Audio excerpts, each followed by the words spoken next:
what I would like to see and what we would all like to see, and I don't know how quickly we're going to get the answer, but the ability to handle now large data sets is being made available through software developments, being either gene arrays or proteomics, all the different omics, which years ago was science fiction. Now, if you can run a spinal fluid and look at 1,000 different things in 1,000 different individuals, and it won't take you 10 years. It might take you 10 minutes. And then handling all that data, which individually would take you months to sort through, computer software helps to bring out a signal that allows us to then focus in on something that may be either indicative of damage. You could quickly look at it's one of these markers and say, this is somebody who looks like they have mild disease, but the marker tells us something different.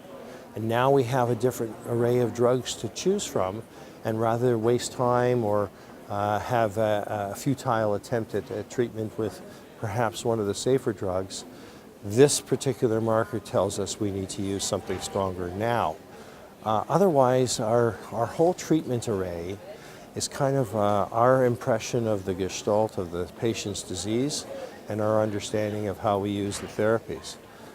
There was a time not long ago where literally physicians said, well, here are the products, and would hand a bunch of videos to the patients and say, see which one you like. That was it. Like, how do you choose a therapy like that? So we're being much more methodical now. All this information that's coming from meetings like this is helping us to profile a patient into those who we're worried about, not so worried about, and we have now therapies that we can address more effectively the ones we're worried about. So I think I'm having a lot of concern and hope for the yield of biomarker type projects.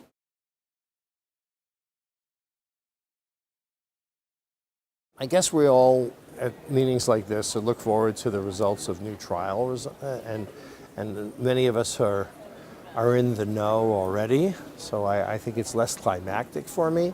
But the one new area of research that has come out is in fact the new S1P receptor agonist. So there's 3 or 4 of these in development.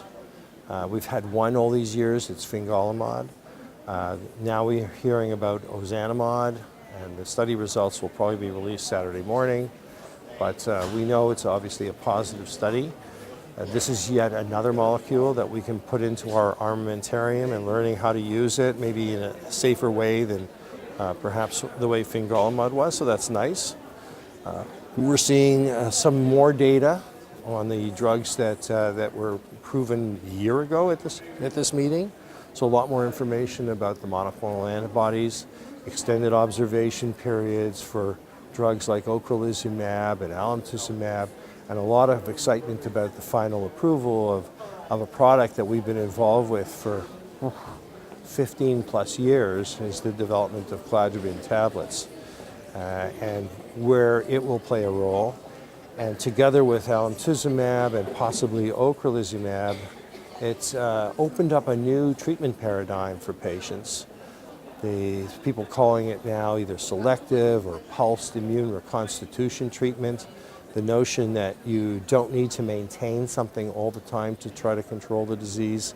You would hit hard and then allow the immune system to come back online, let it do its stuff to protect the body, let it repair, and you're not constantly immunosuppressing, which leads to things like infections that normally wouldn't happen, or even the development of malignancy. So that now I think you're going to see a number of other drugs or treatments that will develop in that way. This notion of hit and recover. And can you imagine, as a patient, you take this stuff for 2 weeks, nothing for the rest of the year. 1 or 2 treatments a couple of years apart, and you don't need to take anything in between. Would be a very attractive thing, wouldn't it?